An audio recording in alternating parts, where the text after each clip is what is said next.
Hello friends, ഇന്ന് ഇഡ്ഡലി ചൂടാൻ കുറച്ച് കോട്ടൻ്റെ തുണിയിലാണ് കേട്ടോ ഇഡ്ഡലി ചുടുന്നത്. അപ്പോൾ മാവ് സെറ്റാക്കി വെച്ചിട്ടുണ്ട് ഉപ്പിട്ടിട്ട്.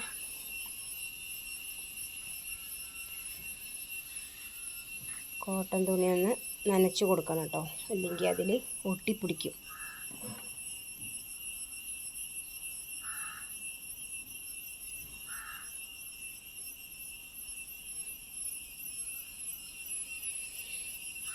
ഇഡ്ഡലി ഒഴിച്ച് അടുപ്പിൽ വെച്ച് കൊടുത്തിട്ടുണ്ട്. നമുക്കിതിലേക്കൊരു ഉള്ളി ചട്നി അരക്കാം. ഇനി ചെറിയ ഉള്ളി തൊലിച്ച് വെച്ചിട്ടുണ്ട്, ഒരു തുണ്ട് ഇഞ്ചി, 2 തക്കാളി, ഒരു 4 ഉണക്കമുളകും, ഒരു 4 ഇല്ലി കറിവേപ്പിലയും എടുത്തിട്ടുണ്ട് കേട്ടോ. ഇത് നമുക്കൊന്ന് വറുത്തെടുക്കണം. തക്കാളിനെ മുറിച്ച് വെച്ചിട്ടുണ്ട് കേട്ടോ. ചെറിയ ഉള്ളി ചെറുതായി അരിഞ്ഞെടുത്തു. 2 തുണ്ട് കഷ്ണാക്കി വെച്ചിട്ടുണ്ട് ഇഞ്ചി. ഇതിനൊന്ന് ചട്ടിയിലിട്ട് വറുത്തെടുക്കാം.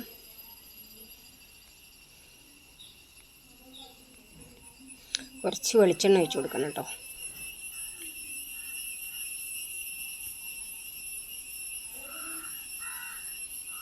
ഒത്തിരി വെളിച്ചെണ്ണ ഒഴിച്ചിട്ട് നല്ലതുപോലെ ഒന്ന് വറുത്തെടുക്കണം.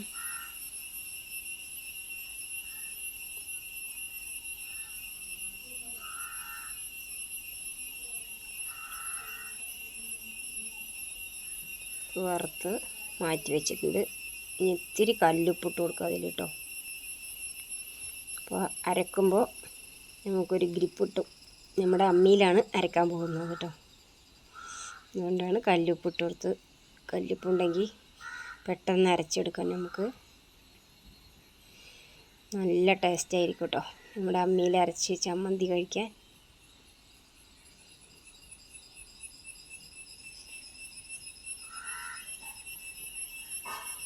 നമ്മുടെ ചമ്മന്തി റെഡി ആയിട്ടുണ്ട്. ഇനി അടുത്തത് നമുക്ക് തേങ്ങാ ചട്നി അരക്കാം.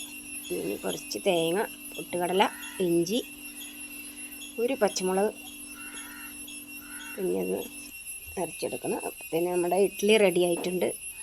ഇത് കുറച്ച് വെള്ളം ഒഴിച്ച് കൊടുക്കണം കേട്ടോ. ഒന്ന് എന്താ നോക്കാം, വെന്തിട്ടുണ്ട്. ഇതിലും അടിപൊളി. ഇത്തിരി വെള്ളം തെളിച്ചിട്ട് വേണം എടുക്കണമെങ്കിൽ, അല്ലെങ്കിൽ അതിൽ ഒട്ടിപ്പിടിക്കാൻ സാധ്യതയുണ്ട്, തുണിയല്ലേ.